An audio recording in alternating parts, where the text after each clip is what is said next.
Good evening everyone. आज की जो हमारी क्लास है, in this class we will discuss decentralisation.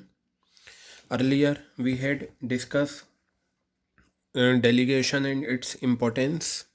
देखिए, डेलीगेशन और डिसेंट्रलाइजेशन दोनों ही एक दूसरे से कनेक्टेड हैं और दोनों को समझने के लिए मैं आपके सामने कुछ एग्जांपल्स लेता हूं और आप आसानी से इसे समझ जाएंगे। देखिए, डेलीगेशन को समझने के लिए मैंने बताया था 3 चीज़ें होती हैं। एक होता है ऑथोरिटी, एक होता है रेस्पॉन्सिबिलिटी और एक होता है अकाउंटेबिलिटी। ऑथोरिटी का मतलब होता है डिसीजन लेने की पावर। ऑथोरिटी क्या होती है? डेलीगेट हो सकती है, यानी कि ट्रांसफ़र हो सकती है। देखिए, ये सुपीरियर है, ये ऑथोरिटी ट्रांसफ़र कर रहा है डाउनवर्ड। किसको? अपने सबॉर्डिनेट को। क्लियर हो गई बात? जब ऑथोरिटी डेलीगेट की जाती है तो ऑथोरिटी के साथ साथ सबॉर्डिनेट के पास कुछ जिम्मेदारी भी आती है कि जो ऑथोरिटी मिली है वो जिम्मेदारी को पूरा करें। तो क्या होता है, सबॉर्डिनेट को रेस्पॉन्सिबल होना पड़ता है सुपीरियर के लिए। तो रेस्पॉन्सिबिलिटी फ्लोज अपवर्ड, ये देखिए, flows upward from subordinate to superior. Clear हो गई बात? और जो काम मिला है अगर आपने उसे नहीं करा, यू विल बी अकाउंटेबल। तो अकाउंटेबल क्या होता है? सबॉर्डिनेट ही अकाउंटेबल होता है सुपीरियर को। तो पता चला रेस्पॉन्सिबिलिटी और अकाउंटेबिलिटी दोनों ही फ्लो करते हैं अपवर्ड, सबॉर्डिनेट से सुपीरियर की तरफ। लेकिन जो अथॉरिटी होती है वो डाउनवर्ड ट्रांसफ़र होती है from superior to subordinate. Clear हो गई बात? अब इधर देखिएगा, जो अथॉरिटी देता है वो सुपीरियर होता है, जो अथॉरिटी लेता है वो सबॉर्डिनेट होता है। क्लियर हो गई बात? कंपनी में मैनेजर और मैनेजर से बिल्कुल नीचे वाली पोजीशन वाले जो लोग होते हैं वो सबॉर्डिनेट हैं।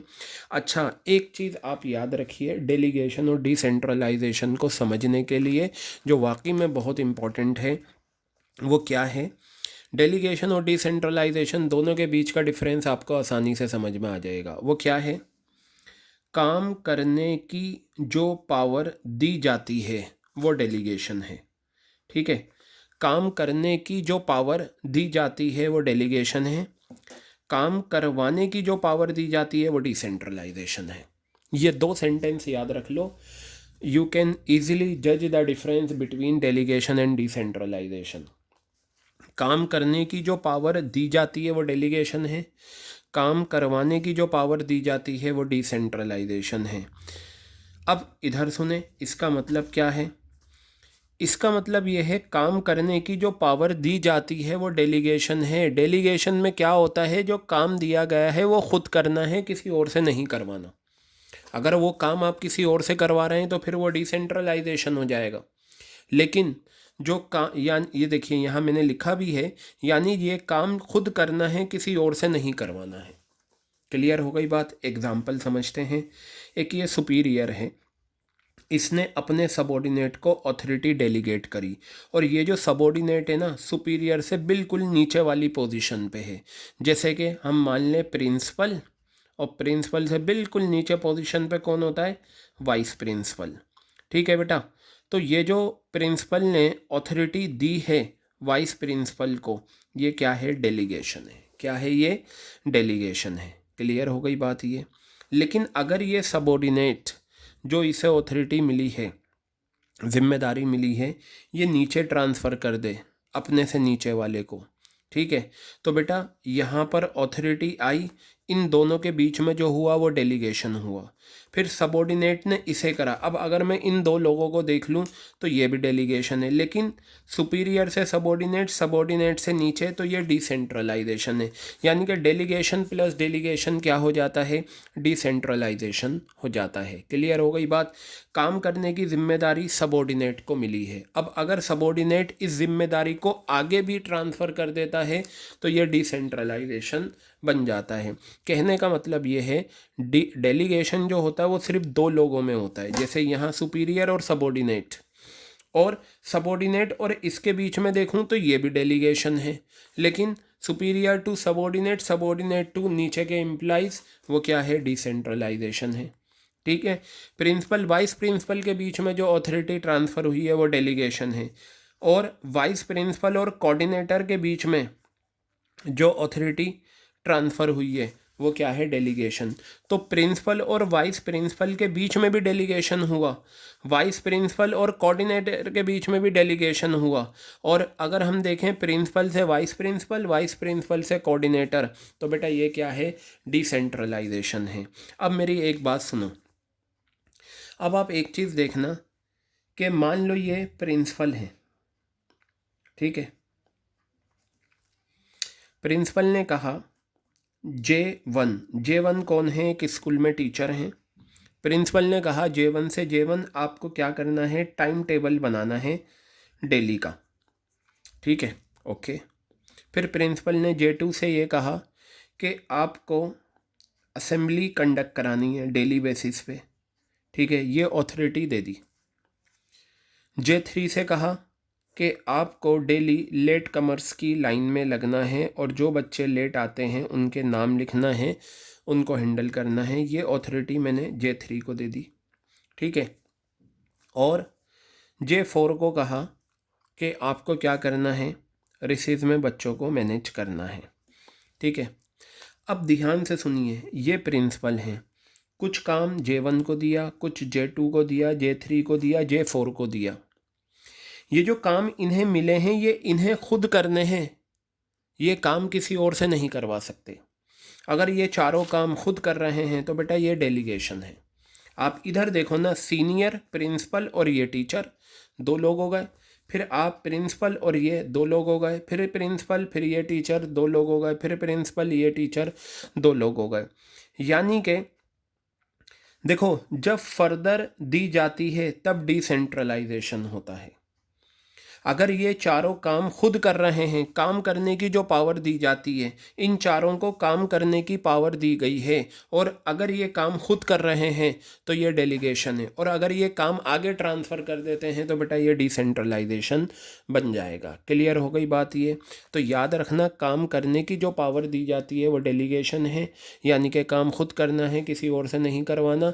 काम करवाने की जो पावर दी जाती है बेटा वो डिसेंट्रलाइजेशन है। क्लियर हो गई बात? चलिए अब मैं एक काम करता हूँ, मैं डिसेंट्रलाइजेशन का कॉन्सेप्ट हमारे जो नोट्स हैं उससे हम पढ़ते हैं और देखते हैं कि आगे कैसे करना है। देखिए, डिसेंट्रलाइजेशन का मतलब होता है डेलीगेशन ऑफ ऑथोरिटी। जो ऑथोरिटी है, जो डिसीजन लेने की पावर है, वो डेलीगेट कर दो, आगे ट्रांसफ़र कर दो throughout all levels of organization. Organization में जितनी भी लेवल्स हैं सब पर ट्रांसफ़र करो, ठीक है। अब ज़रा सुनो, वो ऑर्गेनाइजेशन जहाँ पर ऑथोरिटी शेयर की जाती है लोअर लेवल के साथ, उन्हें डिसेंट्रलाइज ऑर्गेनाइजेशन कहा जाता है। डिसेंट्रलाइजेशन डिस्क्रेशनरी होता है। डिस्क्रेशनरी का मतलब हो गया कि ये ऑप्शनल है। देखो, डेलीगेशन तो कंपलसरी है, उसके बिना तो कोई भी इंसान नहीं रह सकता, कोई भी मैनेजर नहीं रह सकता। एक मैनेजर एक कंपनी में सारे काम खुद नहीं कर सकता। जो रूटीन वर्क होते हैं, रूटीन काम होते हैं, वो काम वो ट्रांसफ़र कर देता है। लेकिन decentralization is optional. It depends upon the decision of top level management. Top level management अगर चाहता है तो ये किया जा सकता है। अब ये जो नीचे ये सेंटेंसेस हैं ये मोस्ट इम्पॉर्टेंट हैं, ये स्टोरी में आए हुए हैं। Decentralization is much more than a mere transfer of authority. Decentralization, देखो डेलीगेशन में तो सिर्फ ऑथोरिटी ट्रांसफ़र होती है। डिसेंट्रलाइजेशन मच मोर देन, ज़्यादा है सिर्फ ट्रांसफ़र ऑथोरिटी से lower levels of management. Decentralization एक फ़िलॉसफी है जो इम्प्लाई करती है सेलेक्टिव डिस्पर्सल ऑफ ऑथोरिटी। बेटा ये सेंटेंस याद रख लेना, ये आया था एग्ज़ाम में, ये सेंटेंस ये भी आया था नीचे वाला। तो जहाँ ये सेलेक्टिव डिस्पर्सल ऑफ ऑथोरिटी हो वो डिसेंट्रलाइजेशन है। डिसेंट्रलाइजेशन ये बताता है कि people are competent, capable and resourceful.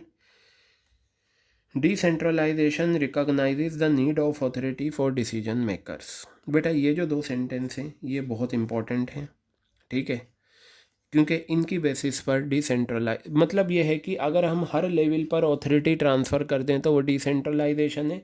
काम करवाने की जो पावर दी जाती है वो डिसेंट्रलाइजेशन है, और काम करने की जो दी जाती है वो डेलीगेशन है। अब डिसेंट्रलाइजेशन के आप इम्पोर्टेंस देखें। देखिए वहाँ क्या था, एक इम्पोर्टेंस वर्कलोड मैनेजर का कम करना। यहाँ क्या है, टॉप मैनेजमेंट को रिलीफ देना। अगर आपने यहाँ लिख दिया ना reduce the burden of top management, point गलत हो जाएगा। मीनिंग देखिए, relief to top management, top management को हमें राहत पहुँचानी है। वो कैसे? एक डिसेंट्रलाइज ऑर्गेनाइजेशन में क्या होता है, top level managers are not burdened by common day to day problems. Day to day problems जो होती हैं उससे वो ओवर बर्डन नहीं होते, इसलिए उनके पास इनफ टाइम होता है प्लान करने का, डेवलप करने का नई नई स्ट्रेटजीज़। क्लियर हो गई? क्योंकि जो भी उनके काम होते हैं उन्होंने अपने नीचे वालों को दिया और नीचे वालों ने और नीचे वालों को दिया। क्लियर हो गई बात? जैसे रिलायंस है, विप्रो है, हल्दीराम है, सब डिसेंट्रलाइज ऑर्गेनाइजेशन है।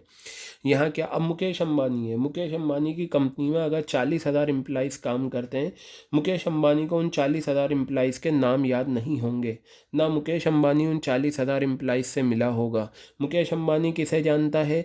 मुकेश अंबानी के नीचे जो 10 लोग काम कर रहे हैं। और वो 10 लोग किसे जानते हैं? उनके अंडर में जो 50 लोग काम कर रहे हैं। और वो 50 लोग किसे जानते हैं? उनके अंडर में जो 100 लोग काम कर रहे हैं। इस तरीके से मुकेश अंबानी पूरी कंपनी के बारे में क्या हो रहा है, कैसे हो रहा है, उन 10 लोगों से रिपोर्ट ले लेता है। अब देखिए टॉप मैनेजमेंट को क्या मिलेगी? रिलीफ मिलेगी इससे। दूसरा है develops initiative among subordinates. Initiative का मतलब होता है बेटा खुद से कुछ नया करने की चाहत पैदा करना। क्लियर है? तो जब किसी को अथॉरिटी मिलती है और हर लेवल पर अथॉरिटी जाती है तो इससे क्या होता है, कॉन्फिडेंस डेवलप होता है। कॉन्फिडेंस आता है किसमें? सबऑर्डिनेट्स में। सबऑर्डिनेट्स में क्या आता है? कॉन्फिडेंस आता है। दिस इज बिकॉज, ऐसा इसलिए है जब lower managerial levels are given freedom.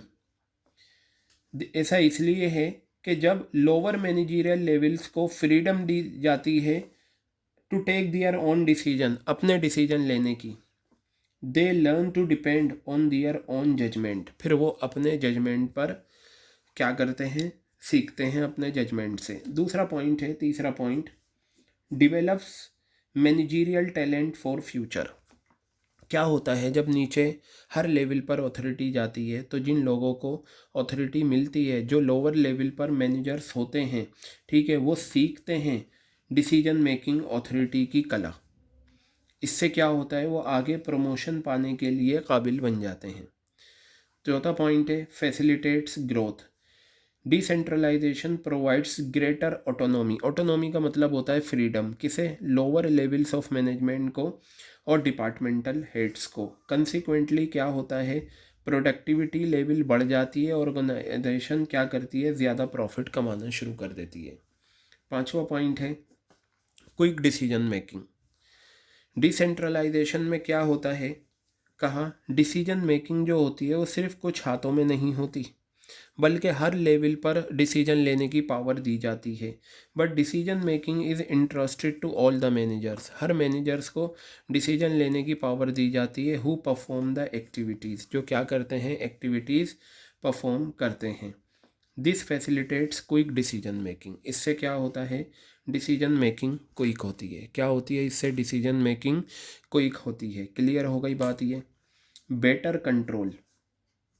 Decentralisation makes it possible to evaluate performance at each level of management. Management की हर लेवल पर क्या किया जाता है, परफॉर्मेंस को इवेल्युएट किया जाता है। डिपार्टमेंट्स या division can be individually held accountable for their results. Clear है बेटा? ये 6 पॉइंट थे इंपॉर्टेंस के, इनके डिफरेंसेस करने की ज़रूरत नहीं है। ठीक है, आप ये इम्पोर्टेंस कर लें डेलीगेशन और डिसेंट्रलाइजेशन की। क्लियर हो गई बात ये आपके? देखिए अब इसी चैप्टर का एक बहुत इंपॉर्टेंट टॉपिक बनता है ऑर्गेनाइजेशनल स्ट्रक्चर, जिसे हम बोलते हैं फंक्शनल स्ट्रक्चर या डिविजनल स्ट्रक्चर। बेटा बहुत इंपॉर्टेंट टॉपिक हैं ये दोनों, और इन दोनों को भी समझना बहुत ज़्यादा ज़रूरी है, आखिर ये होते क्या हैं। क्लियर है बात? तो चलिए देखते हैं।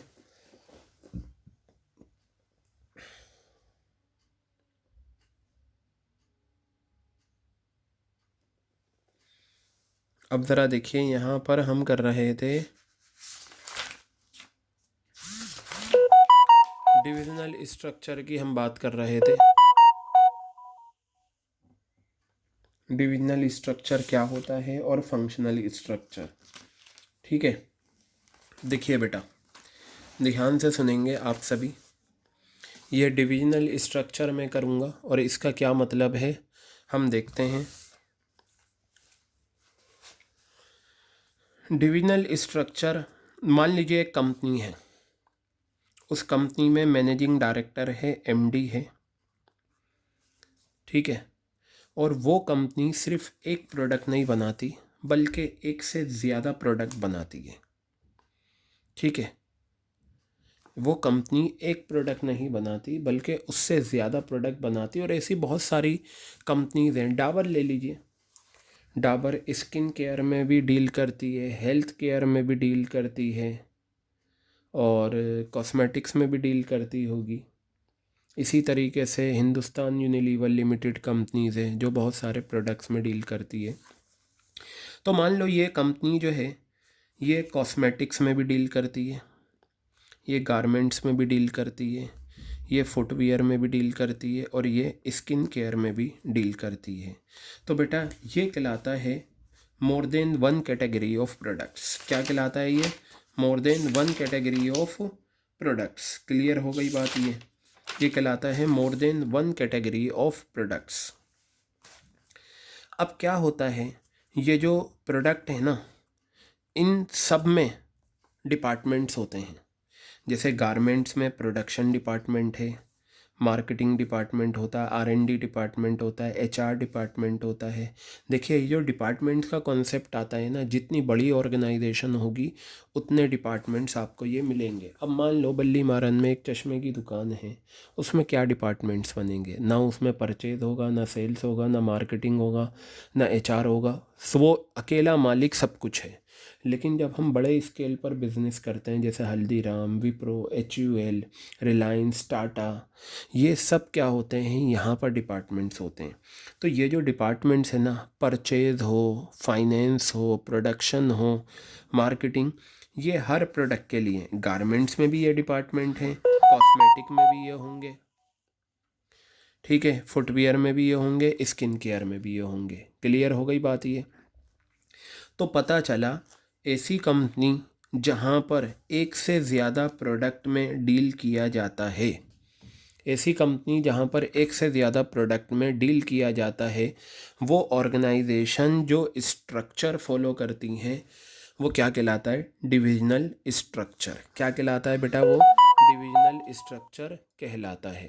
क्लियर हो गई बात? ये वो क्या कहलाता है? डिविजनल स्ट्रक्चर कहलाता है।